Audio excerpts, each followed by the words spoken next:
বিশ্রামগঞ্জ বাজারে তিপ্রামথা মাইনরিটি সেলের পক্ষ থেকে প্রতিবাদ মিছিল অনুষ্ঠিত হয় বৃহস্পতিবার বিকেল ৫টায়। জানা যায় বেশ কিছুদিন পূর্বে রানীবাজার এলাকায় কালী মূর্তি ভাঙনকে কেন্দ্র করে এলাকায় হিন্দু মুসলিমের মধ্যে একটি রাজনৈতিক সন্ত্রাস তৈরি হয় এবং যার ফলে উভয় পক্ষের মধ্যে ব্যাপকভাবে ক্ষয়ক্ষতির শিকার হয় এলাকার হিন্দু মুসলিম সহ একাধিক পরিবারের সদস্যরা।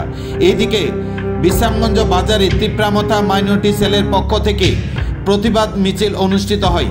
উক্ত ঘটনার সঙ্গে জড়িত অভিযুক্তদের কঠোর থেকে কঠোর শাস্তির দাবি জানিয়ে তিপ্রামথা মাইনরিটি সেলের পক্ষ থেকে এই প্রতিবাদ মিছিলে আওয়াজ তোলেন নেতৃত্বরা। এই দিনের প্রতিবাদ মিছিলে উপস্থিত ছিলেন তিপ্রামথা মাইনরিটি সেলের সভাপতি শাহ আলম, উপস্থিত ছিলেন চরিলাম তিপ্রামথা ব্লক প্রেসিডেন্ট বুদ্ধ দেববর্মা, উপস্থিত ছিলেন টাকারজলা তিপ্রামথা ব্লক প্রেসিডেন্ট অমৃত দেববর্মা সহ অন্যান্য নেতৃত্বরা। এই দিনের এই বিক্ষোভ ও প্রতিবাদ মিছিলটি বিশ্রামগঞ্জ বাজারে বিভিন্ন এলাকা পরিক্রমা করেন। পরিক্রমার শেষে এই মিছিল থেকে সংবাদ মাধ্যমে বিস্তারিত আলোচনা করেন চরিলাম তিপ্রামথা ব্লক প্রেসিডেন্ট বুদ্ধ দেববর্মা।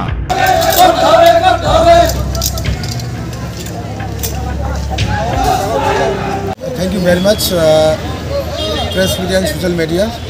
আজকে আমরা চরিলাম কেন্দ্রে এই বিশ্রামগঞ্জ বাজারে আমরা একটা বিক্ষোভ মিছিল, আপনারা জানেন কিছুদিন আগে যে একটা বড় একটা ইনসিডেন্ট হয়েছিল যে আমাদের রানীর বাজারে, ওখানে ওদের পরিপ্রেক্ষিতে আজকে আমাদের যে বিক্ষোভ মিছিল, ওখানে আমরা দেখলাম যে 15টা গাড়ি এবং প্রায় 14টা ঘর, ওখানে আমাদের কিছু দুষ্কৃতকারীরা আমাদের মাইনরিটি কিছু ভাই বোনদের বাড়ি এবং গাড়িতে জ্বালে দেওয়া হয়েছে। তো আমরা সরকারের কাছে আর্জি এবং রিকোয়েস্ট করতে চাই যে দোষীগুলা সাব্যস্ত করে তাদেরকে আইনের যে শাস্তি ব্যবস্থা আছে তাদেরকে দেওয়া হোক। এটার জন্য আমরা আজকে এখানে বিক্ষোভ মিছিল করলাম খুব পিসফুলি, খুব শান্তিভাবে। আমাদের পুলিশ প্রশাসন এবং সবাই আমাদেরকে সাপোর্ট করেছিলেন যে পিসফুলিভাবে আমরা আজকে যে বিক্ষোভ মিছিলটা আমরা করেছিলাম। তো আমরা এই বার্তা দিতে চাই সরকারের কাছে, সরকার government should be alert, because এরকম শুধু আজকের ঘটনা না, এর আগেও এরকম ঘটনা হয়েছিল। কিন্তু এরকমভাবে যদি ঘটনাটা যদি করা হয়, যারা ঘটনাটার সঙ্গে যারা জড়িত তাদেরকে রেপিস থেকে আরও বড় এই বড় মাপের তাদেরকে শাস্তি দেওয়া হোক, এটা আমরা দাবি।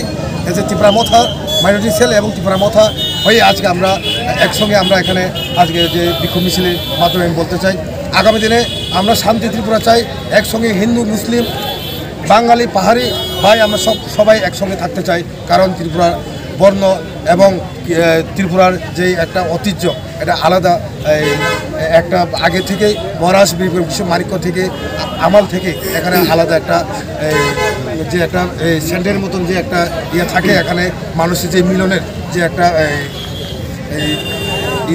একতা, যে একটা একতা, সেই একতাটা আমরা সেই মহারাজ ত্রিপুরা রাজ্যে সেই স্বাধীন ত্রিপুরা ছিল তখন থেকে যেই হিন্দু মুসলিম পাহাড়িরা যে একসঙ্গে থাকতো, সেই 12 বছর যে সংবিধানে মেনে আমরাও আজকে এটাই আমরা গভর্নমেন্টের কাছে বলতে চাই যে আমরা একসঙ্গে সবাই থাকতে চাই। কিন্তু যারা যে কোনো মানুষ, যে কোনো সন্ত্রাসী হোক, যে কোনো হিন্দু ঘরে করুক, যে কোনো ট্রাইবেল ঘরে করুক, যে কোনো মুসলিমের ঘরে সন্ত্রাসী করুক, সন্ত্রাসীকে আমরা সন্ত্রাসী হিসাবে আমরা বেছে নেওয়া দরকার।